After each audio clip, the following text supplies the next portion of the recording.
You ever notice how poverty just keeps going? Like, generation after generation, the same families stay broke while other families just keep getting richer. It is not a coincidence. It is not bad luck. It is a cycle, a trap. And today, we're going to break down exactly how this cycle works, why it exists, and most importantly, whether you can actually escape it. I have been thinking about this a lot lately because I see it everywhere. I see kids who grew up poor, now adults, still struggling with money. Not because they are lazy, not because they are stupid, but because their brain was literally programmed by poverty. And nobody talks about this. Nobody wants to admit that growing up broke changes you in ways that stick around long after you get your first decent paycheck. Let me paint you a picture. You've got a father who works 2 jobs, barely makes ends meet, comes home exhausted every night. He never learned about investing. He never learned about building wealth.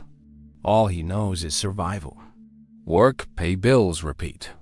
Now, his kids grow up watching this. They absorb this. They learn that money is scarce, that you have to work yourself to death just to survive. That wealth is something other people have, not you. And guess what happens when those kids grow up? They repeat the exact same pattern. Different job, same struggle. Different generation, same poverty. This is what we call the poverty cycle. And it is one of the most powerful forces keeping billions of people trapped in financial struggle. The scary part? Most people do not even realize they are in it. Now, before we go deeper, I need you to do something. If this video is making you think, if you are recognizing these patterns in your own life or your family, hit that subscribe button for Money Trap Channel. We are building a community of people who refuse to accept poverty as their destiny, who want to understand how money really works, who are ready to break the cycles that have been holding them back for generations. Subscribe, turn on notifications, and let us figure this out together. Alright, so let us talk about what poverty actually is. And I am not just talking about not having money. I am talking about not having access to the resources you need to live a decent life. Because here's the thing, poverty is not just about your bank account. It is about what you can do with that money. It is about opportunity. It is about freedom. Think about it like this. You could have $1 million in Afghanistan right now. But what can you actually do with that money? Can you travel freely? Can you get a quality education? Can you live without fear? Probably not. Meanwhile, someone making $50,000 a year in a stable country with good infrastructure, healthcare, and education might actually have a better quality of life. Poverty is not just about numbers. It is about access, safety, and possibility.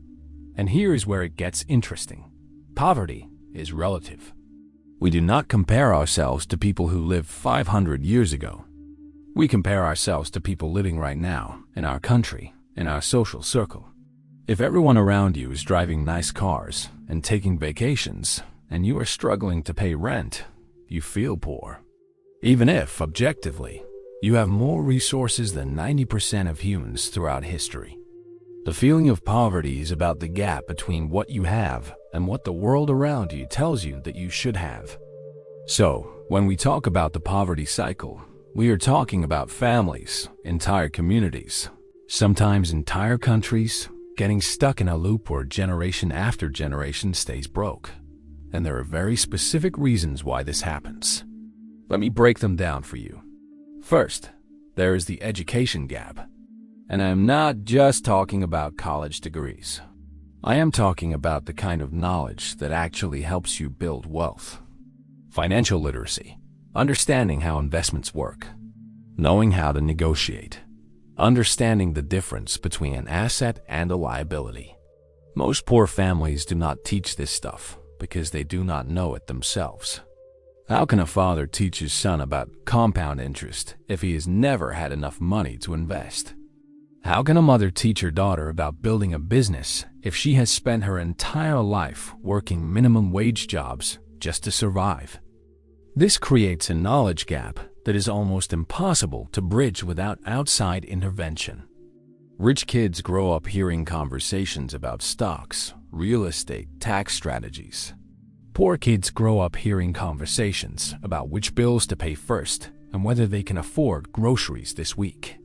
By the time everyone is 20 years old, the rich kid has had tens of thousands of hours of financial education just from listening to family conversations. The poor kid has tens of thousands of hours of scarcity programming. Then there is the culture problem. And this is something people really do not want to talk about because it sounds like victim blaming. But culture matters. The beliefs and values that surround you shape what you think is possible. In some cultures, poverty is romanticized.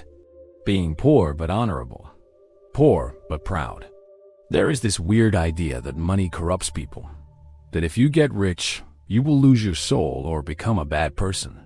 This is programming designed to keep people accepting their poverty instead of fighting against it. I have seen this in my own community. There are people who will literally discourage you from trying to improve your situation. They will call you greedy for wanting more money.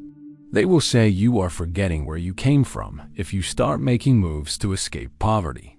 This is not support. This is crabs in a bucket mentality. When everyone around you is broke and accepts being broke as normal, trying to escape feels like betrayal. And then the moment someone in the family gets a little bit of money, what happens? Instead of investing it, building something sustainable, creating generational wealth, they blow it. New car, expensive clothes, fancy dinners. Because comfort feels so good when you have been uncomfortable your entire life. The problem is, this comfort spending destroys any chance of actually escaping the cycle. One generation gets a little money, spends it all on lifestyle, and the next generation starts from zero again. Then we have government policy. In developed countries, governments are supposed to create opportunities for everyone.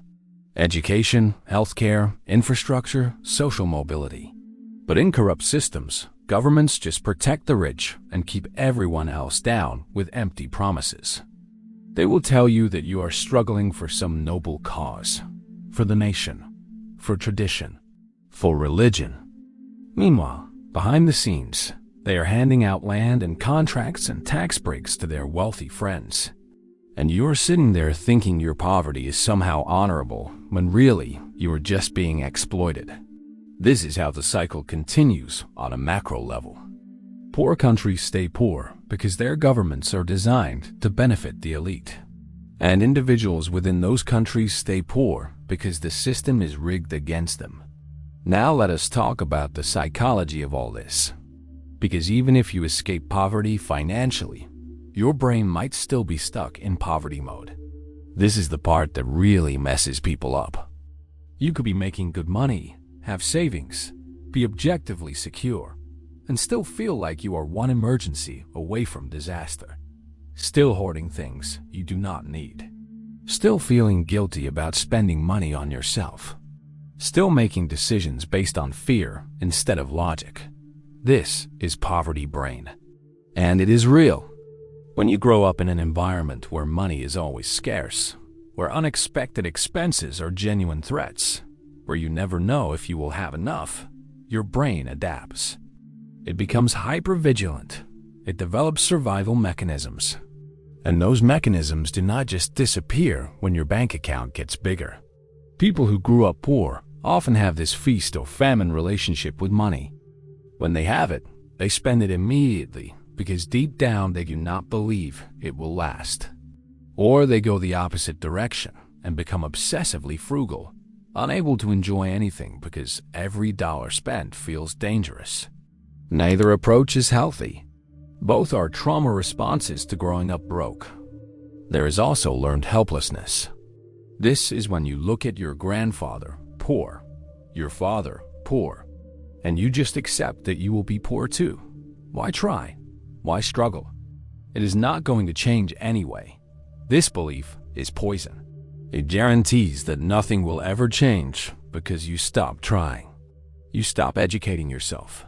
You stop taking risks. You stop believing that a different life is possible. But here's the thing. The cycle can be broken. It is not easy. It takes time. It takes awareness. It takes deliberate effort. But it is possible. You just have to stop believing the lies. First lie you need to stop believing is that you are going to go from 0 to 100 overnight. You are not. Stop fantasizing about winning the lottery or discovering some get-rich-quick scheme that will solve all your problems. That is gambling, not strategy. The poverty cycle is not broken with one big move.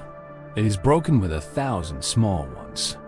Consistent, patient, intelligent decisions over years and decades. Think of it like building a skyscraper. You do not build all 100 floors at once. You build one floor, then another, then another. Each generation builds on what the previous generation created. Your grandfather was broke. Your father was a little less broke. You are going to be a little less broke than your father. Your kids are going to be a little less broke than you. And eventually, 3 or 4 generations down the line, your family escapes poverty completely. But this only works if you stop expecting instant results and start thinking generationally. This only works if you stop making stupid decisions with the little money you do have. And that brings me to gambling mentality. This is one of the biggest traps poor people fall into. Because when you are desperate to escape poverty, when you are tired of struggling, when you want out right now, gambling starts to look attractive. Lottery tickets, risky crypto trades with insane leverage, starting a business with borrowed money you cannot afford to lose. These are not strategies. These are Hail Mary passes that almost never work. You know why you hear about the guy who turned $500 into 5 million trading crypto? Because it is so rare that it becomes a story. For every one person who does that, there are 10,000 people who lost everything trying. But you do not hear about them. You do not hear about the suicides, the destroyed families, the people who gambled away their one chance at building something stable. If you are poor, you cannot afford to gamble. You need to play it smart, slow, boring. Building wealth when you start from nothing requires patience and discipline, not luck and risk. You also need to deal with the shame. A lot of poor people carry massive shame about their financial situation. Like somehow it is their fault that they were born into a broke family. Like they are defective because they do not have money. This shame is toxic. It keeps you from asking for help. It keeps you from networking. It keeps you from taking opportunities because you feel like you do not deserve them. Listen to me. Being born poor is not your fault. Your father being poor is not your fault.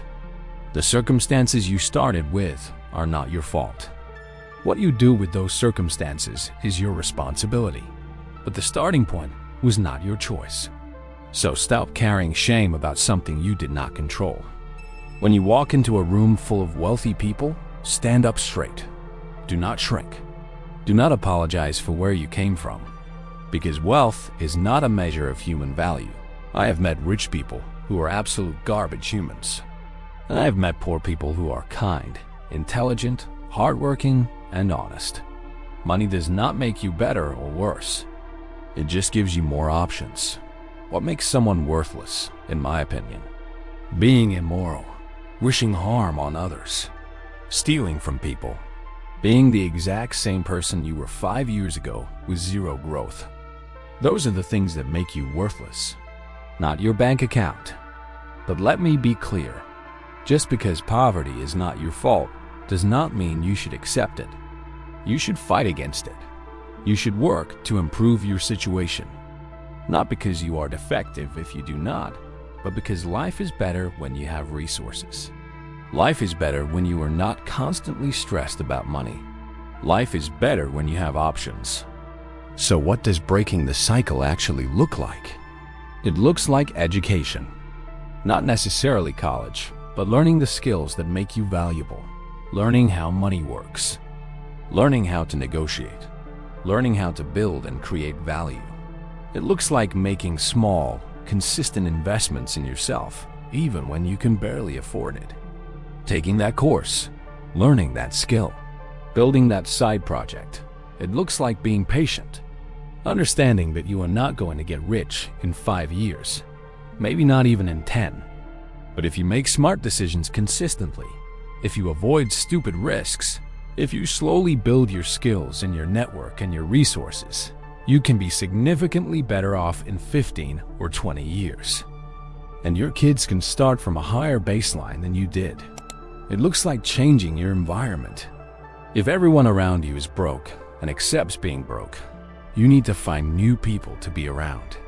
Not because you are too good for your old friends, but because environment shapes behavior. You need to be around people who believe wealth is possible. People who are taking action. People who will challenge you to grow instead of keeping you comfortable and struggle. It looks like managing the little money you do have intelligently. Not spending every dollar you make. Not buying stupid stuff to feel better about yourself temporarily. Not trying to look rich when you are broke. Building an emergency fund, even if it is just $50 at a time. Learning to delay gratification. Learning to think long-term. And most importantly, it looks like rejecting the cultural programming that tells you poverty is noble or acceptable or unchangeable. It is not. Poverty sucks. Poverty limits your options. Poverty causes stress and health problems and broken families. There is nothing noble about struggling.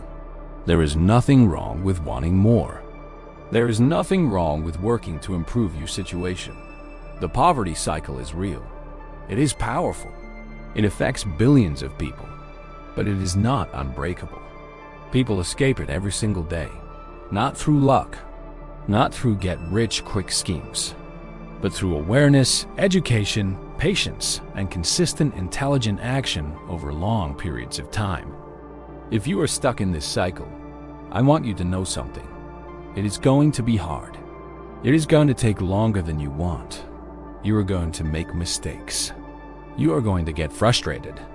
There are going to be moments when you want to give up and just accept that this is your life. But if you keep going, if you keep learning, if you keep making better decisions, you can break this. Maybe not for yourself completely, but for your kids, for your grandkids. You can be the generation that says enough. We are not doing this anymore. That is how generational wealth actually gets built. Not overnight, not through one big score, but through one person deciding that the cycle ends with them, and then doing the work year after year to make that decision real. And hey, before you go, there is another video popping up on your screen right now that is going to take everything we talked about today even deeper. It is going to show you exactly how the system keeps people trapped and what you can actually do about it. Click on it, watch it, and let us keep building this understanding together. I will see you in the next one.